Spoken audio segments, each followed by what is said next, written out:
Hello everyone, this is Bobbin Threadbare, and welcome back to the Human Revolution. Where we last left off, I was going to visit the deck of a large cargo vessel. And here we are, sure enough. Looks like we've got a guy over there. Doesn't look like he's looking this way though, so I can feel safe to explore, at least at this end here. And oh hey, good thing I did. Mine templates.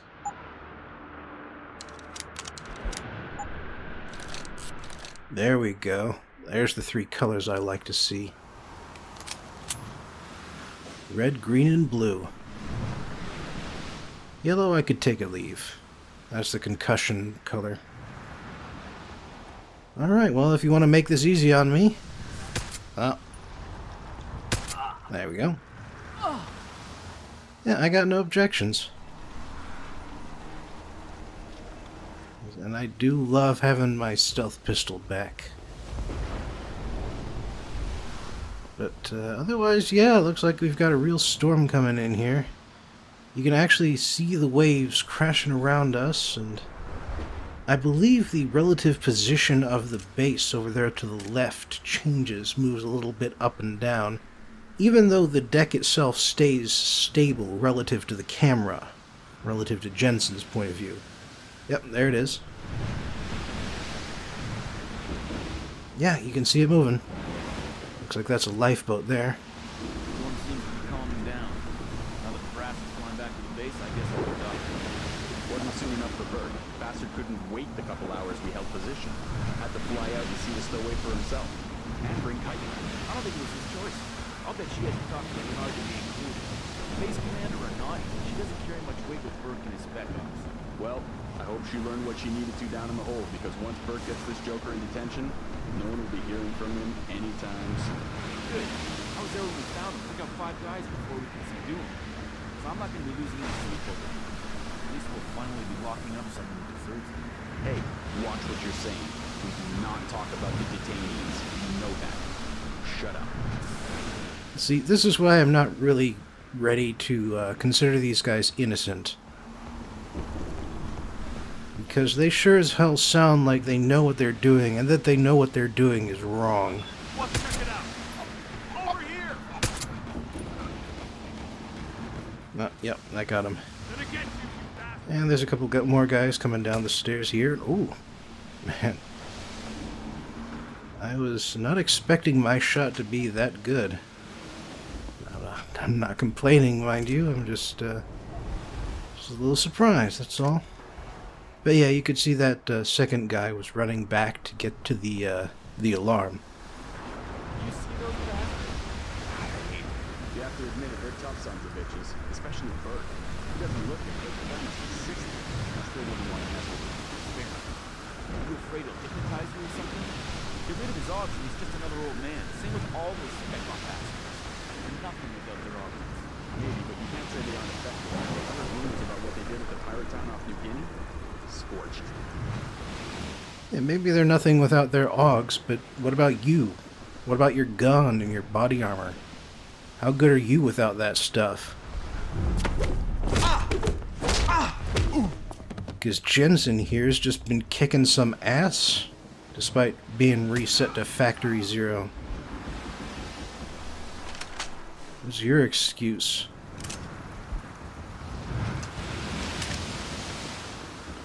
Man, that thing reloads fast now. Okay, so this is a way I could have gone. There's a sort of a makeshift ramp that goes up here. Yep, you can see it there. And yeah, you can jump over the fence here. Chicken wire. And in here, there's oh, Pro Energy Jar and Rate of Fire upgrade. Yeah, when you want your weapons modded out to hell and back, it is going to happen by the end of this DLC section. Because like I said, this used to be standalone. And all the mods around here were basically to get a decent weapon. But because of its inclusion, you start with decent weapons, and you can use the mods to make them unholy weapons instead. So this is one of the 2 ways into the command area, I suppose. Now that camera looks easy enough to bypass, but I've got other ideas. Like, if nothing else, I haven't actually checked the body of this guy here.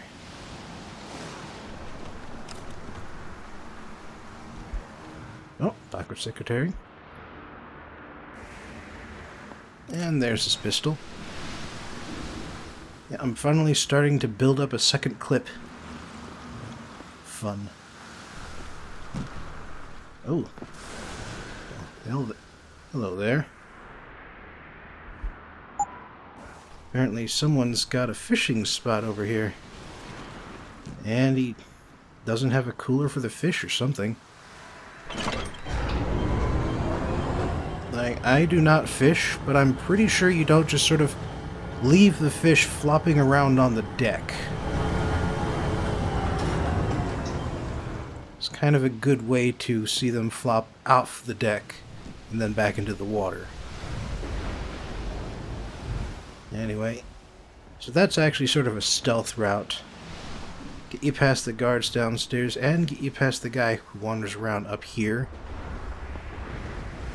And then you can sneak up to this door here. Got the code from the guy I knocked out, or sorry, killed earlier. So, as you can see, the upper floor here already doesn't have a camera, so that's a plus. Although it does have these lasers. But then these lasers have this crate, and this vent hidden behind the crate. Now this gets me exactly where I need to go. But if I go up here, then the plot will continue, so let's not go there just yet. Now you can see that one of the lasers is malfunctioning. That's a way of sneaking past, of course. But, uh-oh.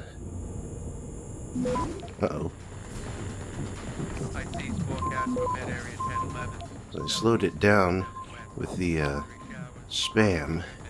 Access granted.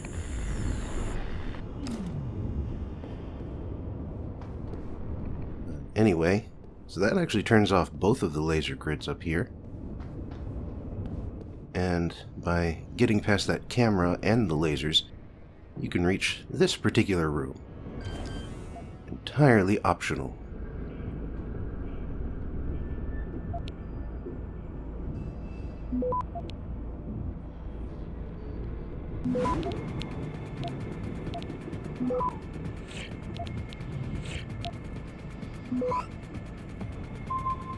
Access granted. Alright.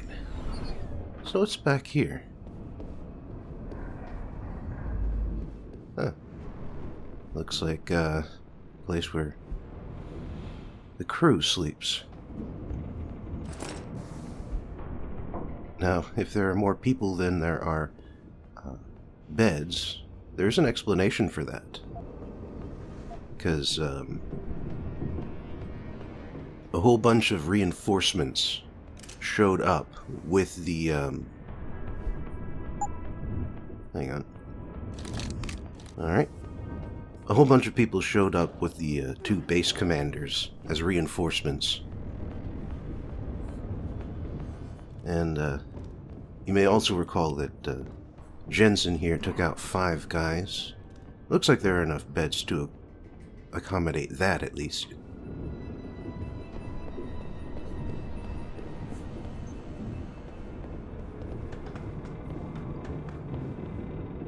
Alright, now let's head in here.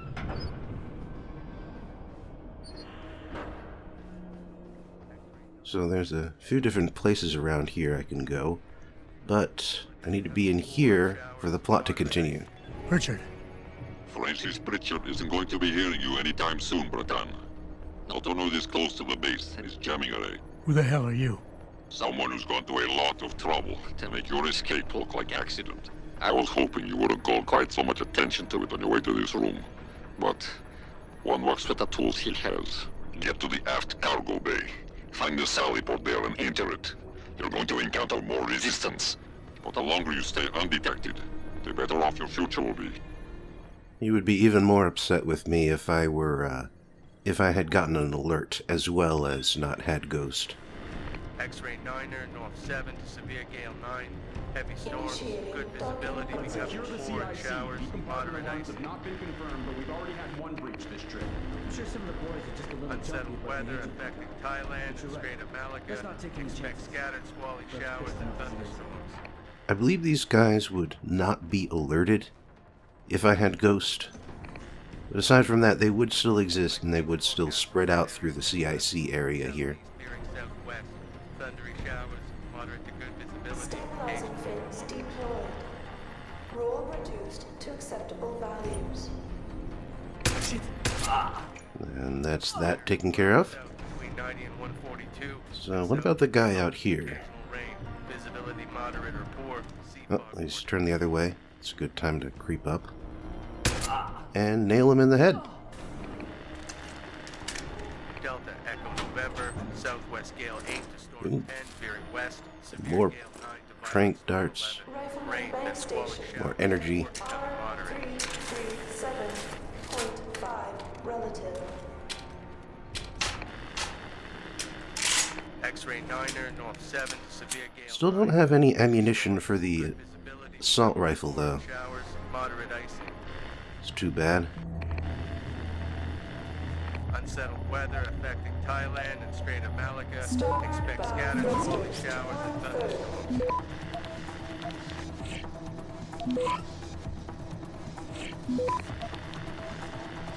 I see Access forecast for granted. mid-area 1011, southeast veering southwest, thundery showers. moderate Alright, to well good that's two visibility. cameras less to worry about. Ooh, frag grenade. Equator to 12 south between 90 and So, what's on this computer then? coast, To occasional acceptable rain, values. visibility moderate or poor, sea fog warning.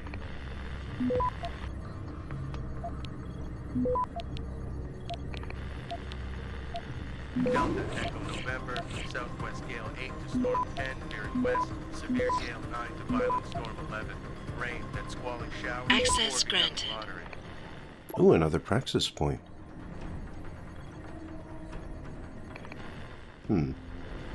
X-ray 9er, 7, Alright, looks like the news of the day is Jensen's breakout and assault on the personnel of this ship. unsettled weather affecting Thailand and Strait of Malacca. This is the history of the ship. Showers and thunderstorms.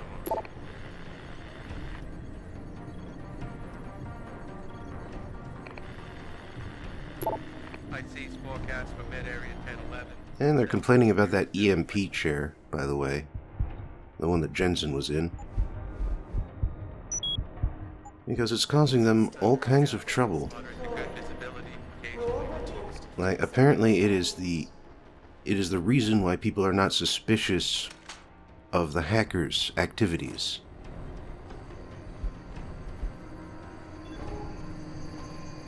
Oh, looks like the Asian Jew is pretty much docked at this point.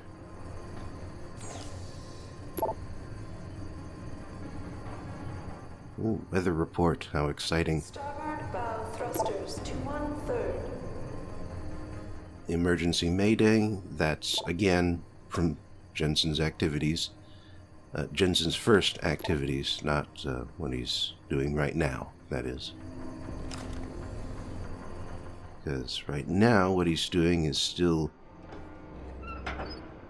well, it's underreported, I guess. Rifleman bank station. Here's a way to sneak past those two guys. 7.5. It's not much of a sneaking point, but it's there.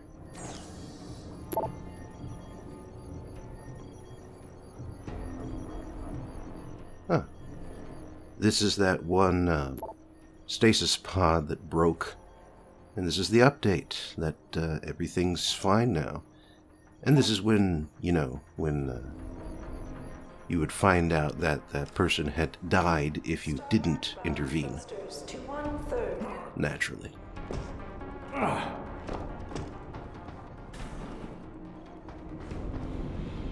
So yeah, this is where the ventilation shaft comes out. Like I said, it's not much of a sneaking point, but it can get you past the guards. And that's what's important. Not a ventilation system that makes any logical sense. That would be silly. This is a sneaking game. Of course it doesn't make sense.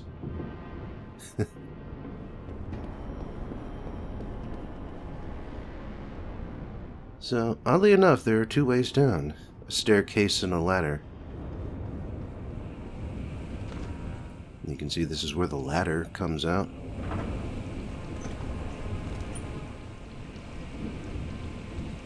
How are we doing? Nothing major. Should have settlement when everything's doing through attack. Sensors indicate the loss of another pods are well within acceptable range. We'll investigate what we got. Good. Barring against a new stowaway, a big storm, and a visit from a friendly neighborhood crazy-eyed spook. This has been a milk run. There have been anomalies, but nothing confirmed yet. But I've heard of controls. But that is anything to worry about. Possibly some damage to electronic codes. We'll have the others look at it. Carry on. Alright. I wonder if the damage would have been unacceptable if I had let that person die. As it is, they do mention the fact that there are some anomalies, which is what you get for not getting Ghost again. It's all very precise.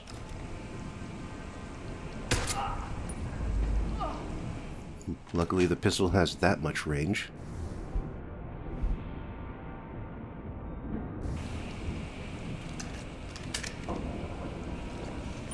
And luckily, nobody heard me take those two guys out. Because there is a third guy around here. Just around the corner, you can see him on the minimap.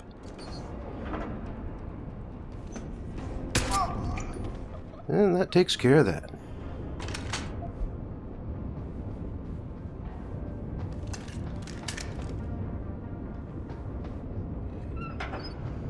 This is my destination, the other cargo hold. So let's see what's in here first. Well, it looks like I've got the code for it at least.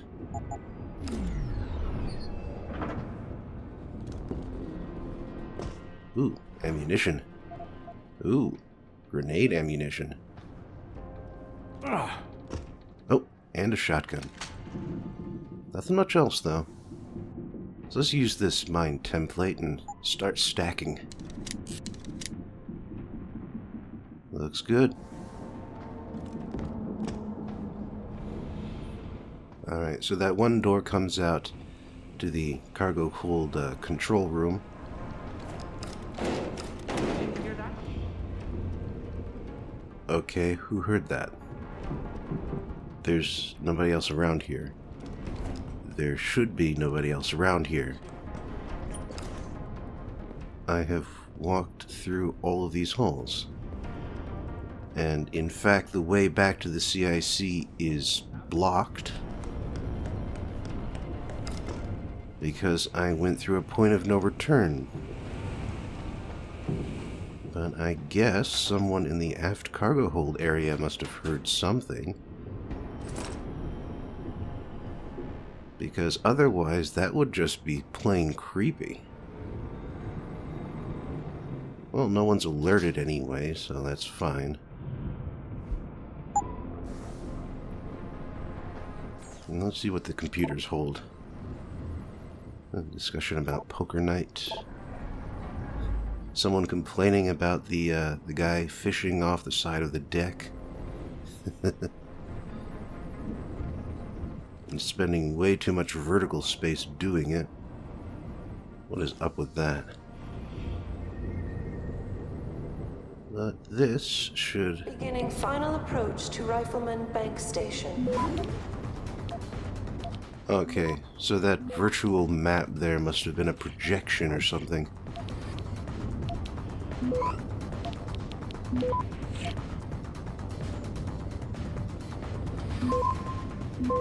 Alright, come on, come on.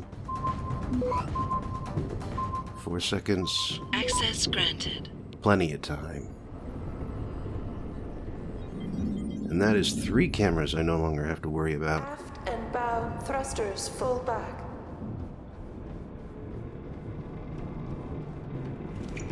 And what's a cargo ship doing with thrusters anyway?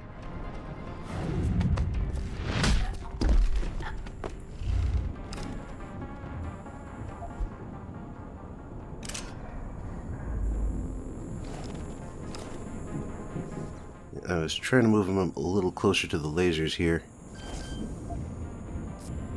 Securing bay doors. All personnel prepare for unloading. Oh man.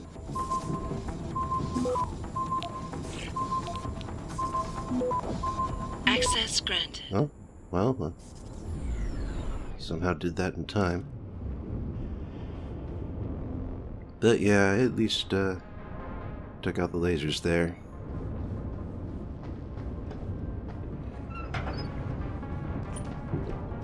So, looks like there's a couple more people on this floor here. Approach to Rifleman Bank Station.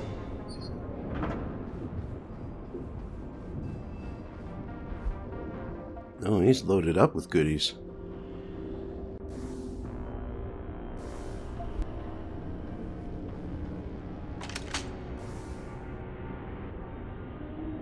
Oh, there it goes.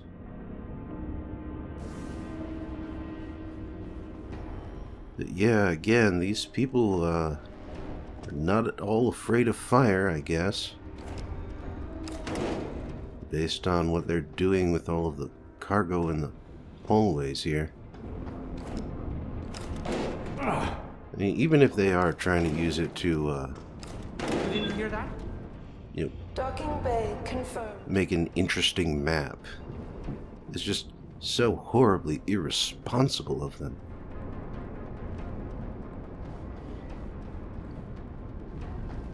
Sounds like someone running. Uh-oh.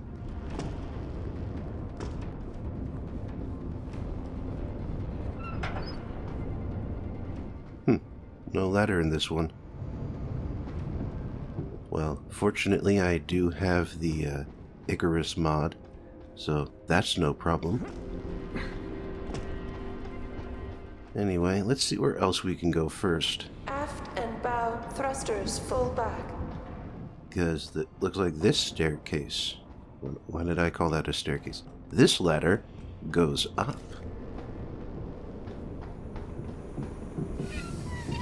And it's got this little wheel here. And this wheel, in fact, has shut off some poo gas in a different hallway, somewhere downstairs. I'll point it out when we get there.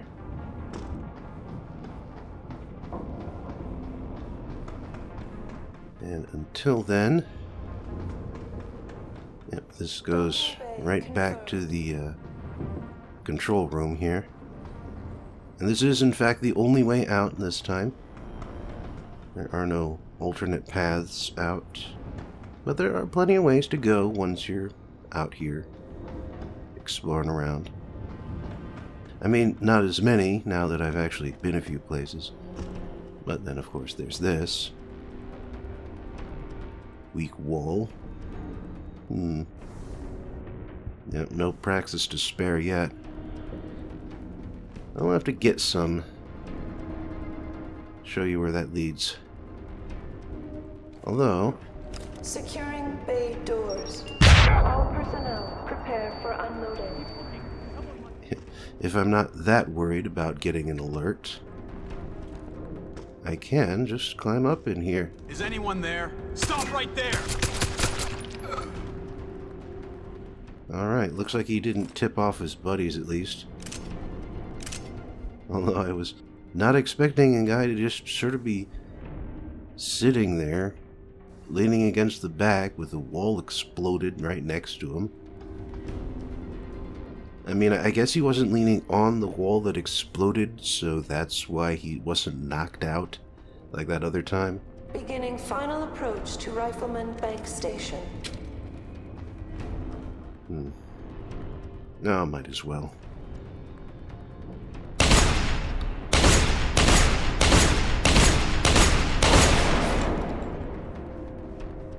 They're already alarmed anyway. Keep looking. Someone must be there. But yeah, there's actually nothing in this room. The only thing here is a ladder a way up into this area. Or technically a way down. Docking bay confirmed. Something's going on here. Stay alert. And yeah, there's a whole bunch of people down at the bottom floor. Or alarmed all to hell because of all the explosions and shotguns and all of that.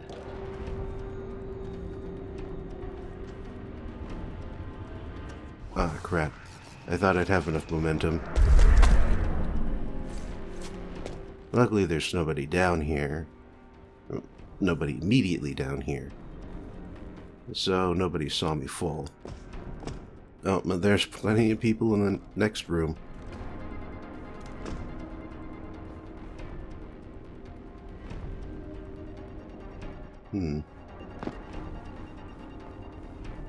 Now, Aft and bow thrusters full back. the real question is how to deal with them, because there is an alarm panel in the next room, and,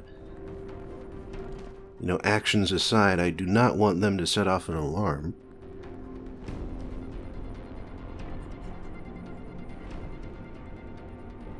And there are 4 people in there. If I start shooting people, they probably will hit the alarm. So, it's all about killing the right people in the right order, and then reloading when everything goes to shit. Docking bay confirmed. 4 guys. Overlapping patrols. Everyone's alarmed. That's probably not going to change anytime soon.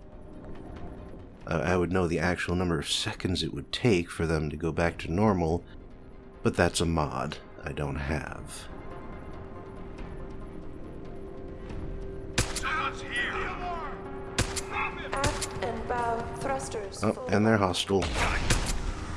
Luckily, I shot the guy who was going for the alarm panel. On the ground. So, that actually turned out better than I was expecting. But only because I wasn't expecting that much.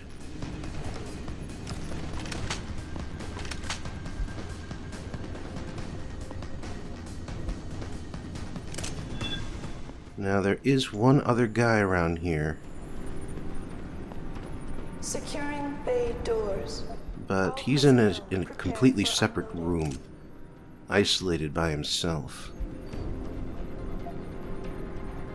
Unclassified indigenous local. Lovely. So that's a level 3 terminal right there.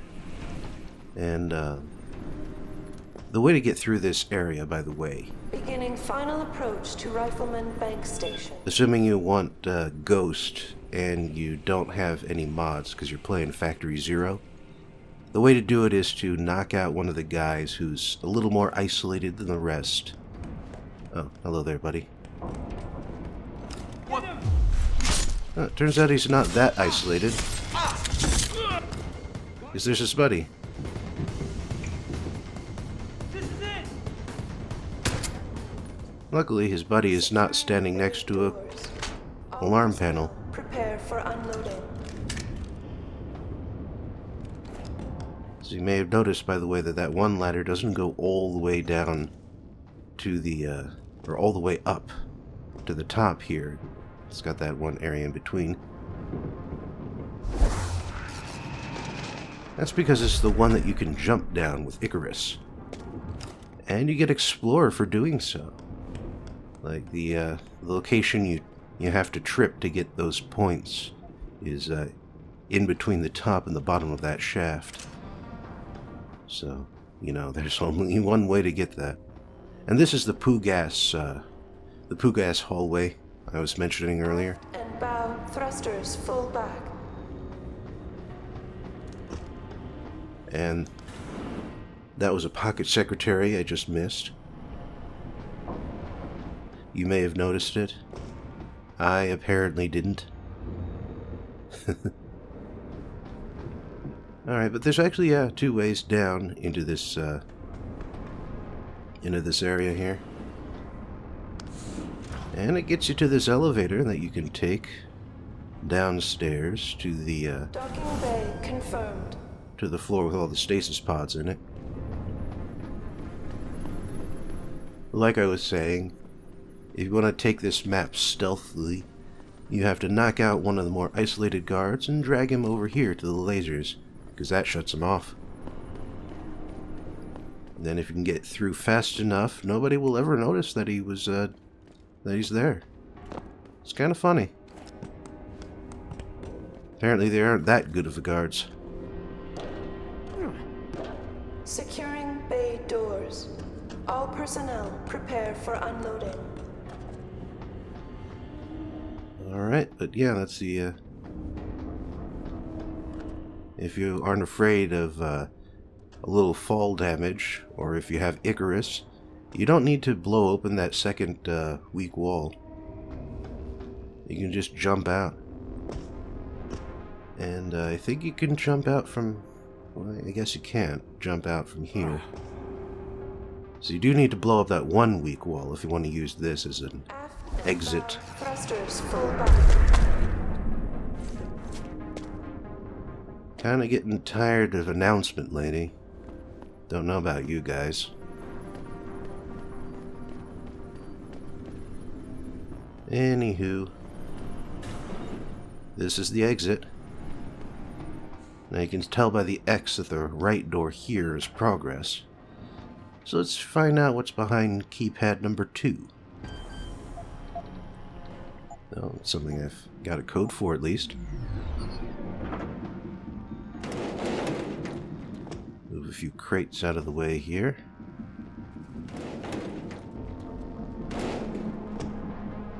Ah. Oh! Heavy rifles. With ammunition to spare.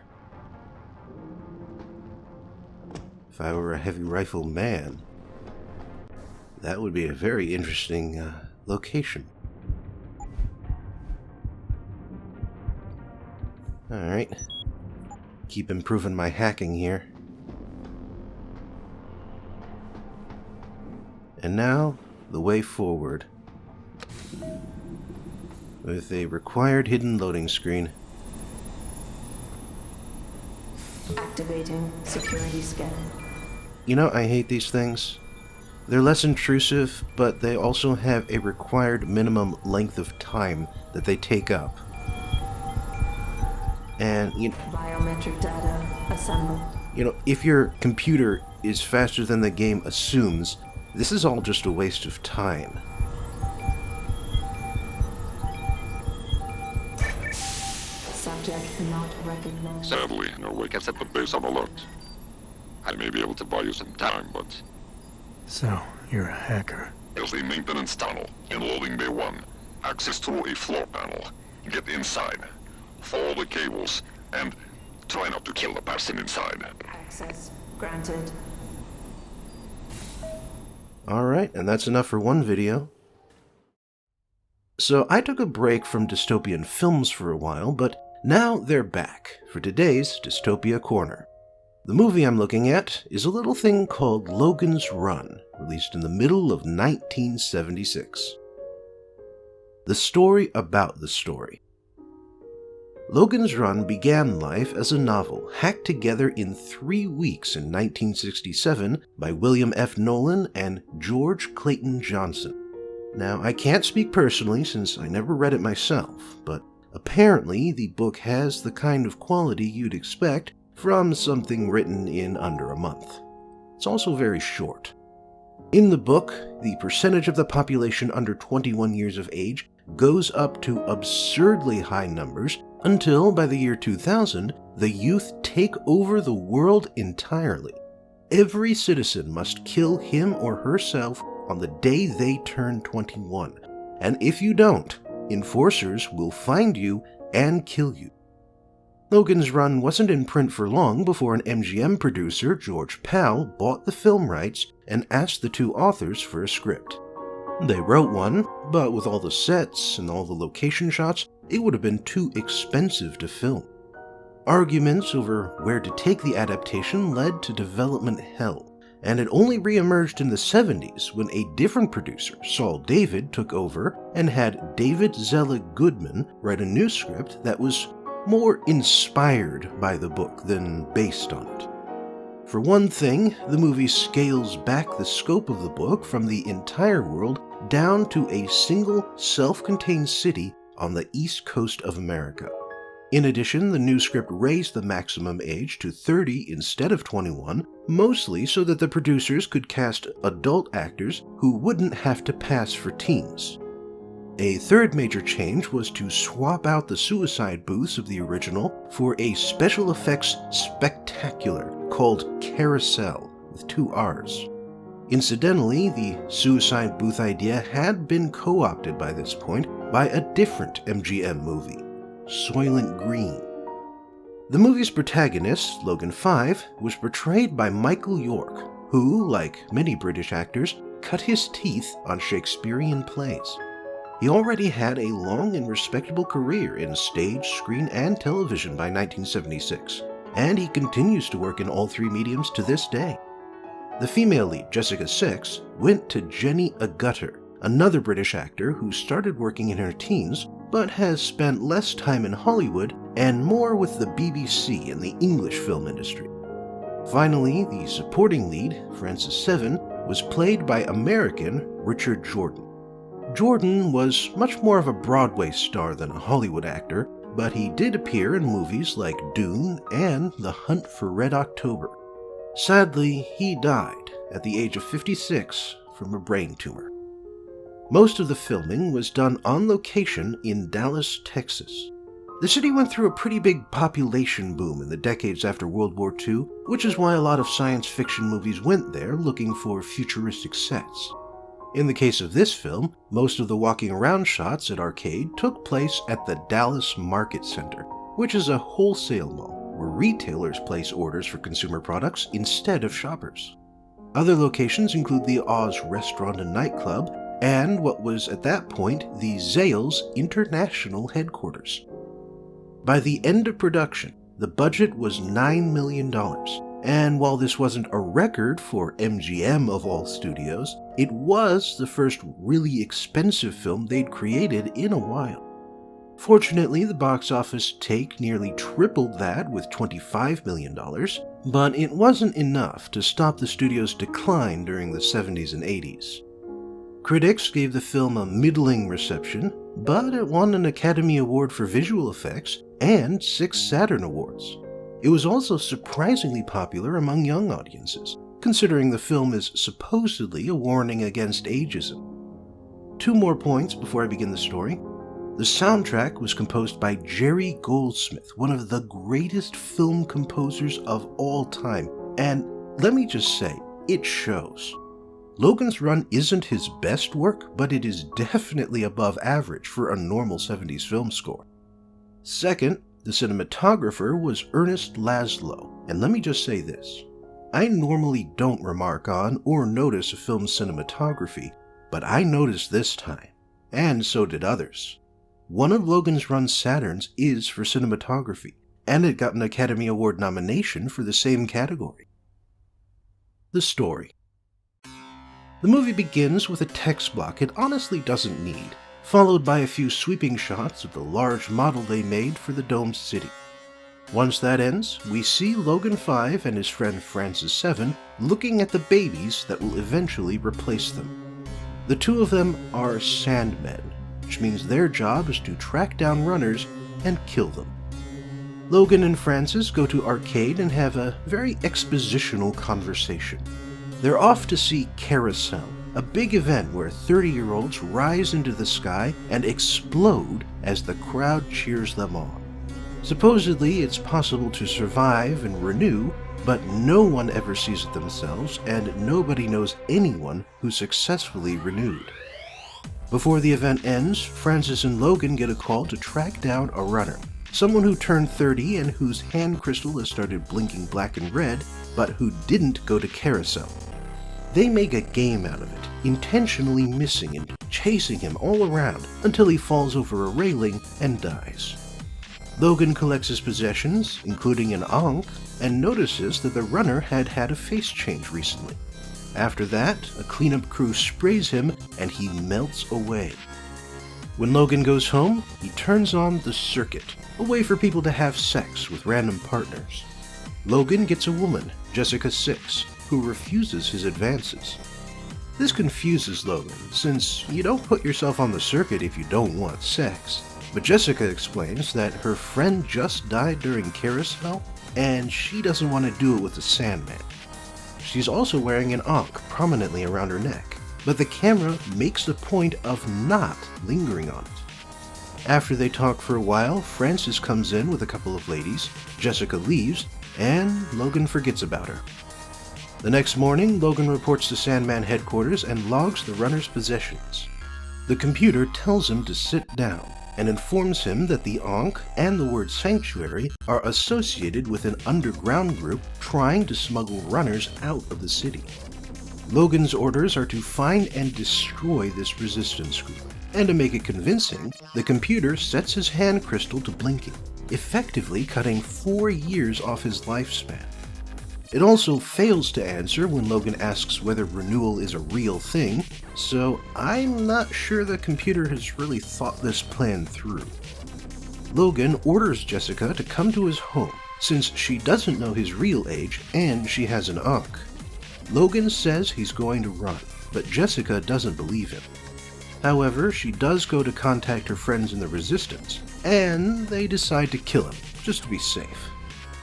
Jessica agrees to lead Logan into a trap, but then they get sidetracked when Logan gets a runner alert for a woman in Cathedral. Cathedral turns out to be the place where the city sends problem children, known as Cubs, and so Francis decides to head over from headquarters to give Logan some backup. Logan and Jessica get ambushed by some Cubs, but Logan chases them off, and then he helps the runner get away to prove his goodwill. Unfortunately, Francis kills her anyway once Logan and Jessica leave. At this point, Jessica believes Logan, but she knows the rest of the Resistance won't. So Logan follows his next lead and heads to New U-483, the shop that operated on the earlier runner. The doctor agrees to operate on Logan, and hang on a second, that's Farrah Fawcett as the doctor's assistant. Just as the operation gets underway, the doctor finds out that Francis is coming, so he figures that Logan is setting him up, and he sets the laser surgery machine to murder mode. Logan fights back, and the doctor ends up dying on the operating table. When Francis shows up, Logan and Jessica run, and she takes him to the Resistance headquarters through a secret door. Logan turns on his homing signal to bring the Sandman in, but then he finds out that the headquarters is simply where the path to Sanctuary begins. Francis and a squad of Sandmen show up and start shooting people, so Logan and Jessica make a run for Sanctuary.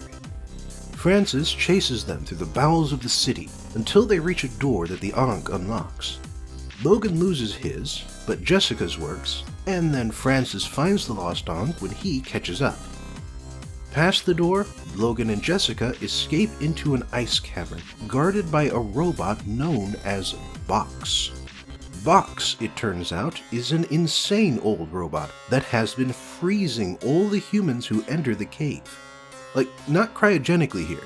They're dead. Unlike the others, though, Logan is armed, and he destroys Box, taking down half the cavern in the process. The two escape outside, and suddenly the minimalistic soundtrack becomes a full, lush orchestra. At first, Logan, Jessica, and the still pursuing Francis are stunned by all the new sights, But they decide to keep walking in the hopes that Box didn't kill everyone and there really is a sanctuary out there. As they travel, Logan and Jessica grow closer to each other, and they notice that their hand crystals have turned white, which means they have gone beyond the city's influence. They eventually stumble into the ruins of Washington, D.C., and they get confused by the wrinkled old face of Abraham Lincoln's monument. Later, they reach the U.S. Capitol and discover an old man surrounded by cats and cracking walnuts. The old man is kind of crazy from being old and alone for years, but he still manages to teach the two a few things about living outside. Notably, it's been so long since the apocalypse that even the old man isn't sure what the Capitol building was for. Suddenly, Francis catches up with them, and he's too angry over Logan's betrayal to realize that everything is different now. Logan is forced to beat him up, and Francis dies in his arms. That evening, Logan decides to return to the city to tell everyone that the outside world has recovered from the apocalypse and no one needs to die at 30 anymore. Jessica is against it at first, but once Logan explains his motives, she decides to follow him, and the two bring along the lonely old man. Logan and Jessica find a tidewater intake that looks suspiciously like a fountain and leave the old man there, promising that they'll be back with friends later. Logan's first idea upon returning to the city is to shout everything he learned at a crowd going to watch the next carousel, but of course that just gets him arrested. Logan and Jessica are brought to Sandman headquarters, and Logan is interrogated by the computer. Incidentally, those tanks around Logan are actual holograms and not rotoscoped animations, and the effects crew had to invent a new hologram technique just for the sake of this scene. Anyway, Logan tells them nothing but the truth, that Sanctuary doesn't exist and people can be old, but it's so unusual that the computer malfunctions and starts exploding. When that happens, Logan grabs a gun and shoots his way free. Meanwhile, the whole city is breaking down because, I guess, the computer was holding the domes up or something. As the city burns, survivors start showing up at the fountain intake, fulfilling Logan's promise. And as they stare in amazement at the old man's wrinkled visage and thick white beard, the end credits roll. The analysis. First, a word about the production. Logan's Run is a very 70s movie, from the sets to the haircuts to the soundtrack. But putting that aside, it's also a very beautiful movie. The plot has a few holes and gets pretty silly at times, but it's definitely worth seeing for the spectacle, if for nothing else. But now, on to the main event. Ageism, to the extent practiced in the book, makes no sense just as soon as you think about it. And ageism as practiced in the movie makes no sense once you realize that they could just stagger births a bit more and wait until retirement age or something.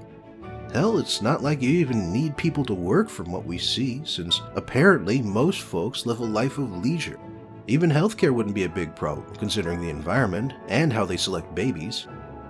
But like I said about Handmaid's Tale, it's not about the setup, it's about the society, and ageism is certainly a thing.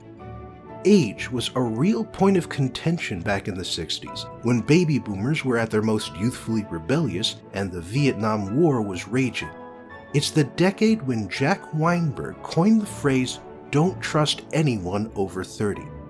Now, just saying it like that is kind of out of context, but it is that kind of thinking that Logan's Run, the novel, was trying to satirize. In the novel, let me just warn you again, I haven't read it. The world is a place full of fads that flare up and die down in a matter of months. It's a place where popularity is easy to get but hard to keep, as everyone moves on to the next big celebrity. This was the main point the authors were trying to make, that culture is not something kids can create. Kids experience the seeds of culture in fads and fashions, and these seeds only sprout when those kids become old. Remember only what's worth remembering, and pass down those memories to their kids. Culture equals teen fads divided by nostalgia, and you won't get any of it if no one grows old enough to experience nostalgia. That, and it takes an average of 10 years of hard work to master a skill, and you can't really do that if you only live for 21. However, the movie tells a very different story with a very different theme. In the movie, adults aren't the enemies. They're the unknown, a thing you might aspire to be through renewal, but which you will never actually attain.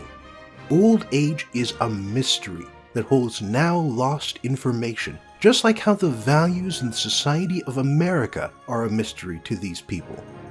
But these things remain a mystery, not because of a government conspiracy or because the people of the city think they've moved beyond them, but because of social inertia. Because this is how things are always done. Thus, while the book Logan's Run is about how the youth destroying culture can be a bad thing, Logan's Run the movie is about how the youth destroying culture can be a good thing. Questioning and challenging the existing institutions and traditions allows societies to get rid of traditions that no longer serve a purpose and only harm and hinder. Racism and homophobia are traditions that are worth challenging and upturning, whereas, let's say, jazz and human rights are traditions worth fostering and strengthening. All four are under attack by the youth because that is what the youth does. And it's up to the older folks among us to support the right youth groups and help them develop a short-term fad into a long-term tradition for a new generation. After all, ageism cuts both ways, dismissing either the old or the young, and both varieties are equally incorrect. Thanks for joining me again today in Dystopia Corner, and I hope I'll see you next time for an ensemble 90s heist film about hacking the old-fashioned way.